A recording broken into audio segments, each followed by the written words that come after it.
আসসালামু আলাইকুম। আজকে একটা জিএসআই প্যানেল বোর্ড কানেকশন করলাম, তো কানেকশন কেমনে করলাম দেখাইতেছি। তো ফার্স্টে আমরা এটা এমবি বোর্ড, এমবি বোর্ড থেকে আমরা পাওয়ার কানেকশনটা বলি এমসিসিবি দিছি, এমসিসিবির এই সাইডটা ইন করছি, আউট প্রান্ত ম্যাগনেটিক কন্ট্যাক্টর সুইচের ভিতর দিয়ে দিছি। ওইখান থেকে আমরা ক্যাপাসিটর দিছি। এই ক্যাপাসিটরগুলো হলো কি, এই ক্যাপাসিটর হলো কেবিআর, এই কেবিআর ক্যাপাসিটরগুলো দিছি। আর এই সাইডে একটা আমরা রিলে নিছি।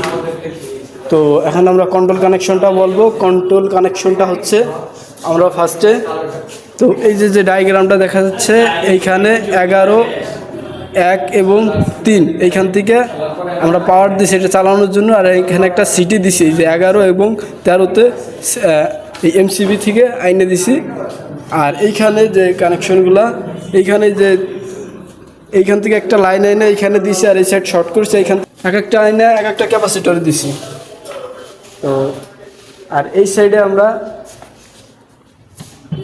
আমরা পাওয়ার ফ্যাক্টর, এই পাশে পাওয়ার ফ্যাক্টর দেখা যাইতেছে, মানে এইখানে পাওয়ার ফ্যাক্টর সেট করা থাকলে পাওয়ার ফ্যাক্টর অটোমেটিক আর কি দেখাবে। তো আমরা একটু কানেকশনটা চালু করে দেখি। তো আমাদের পাওয়ার ফ্যাক্টর এই যে এইখানে দেখাইতেছে 0.99। তো একটা একটা করে ইন্ডিকেটার চালু হবে আর একটা করে ক্যাপাসিটার চালু হবে, মানে ইন্ডিকেটার চালু মানে একটা ক্যাপাসিটার চালু। তো এইটা ছিল আমাদের কানেকশন। অফ করে দেখি ঠিক আছে কিনা। অফ করার পরে একটা একটা করে বন্ধ হবে।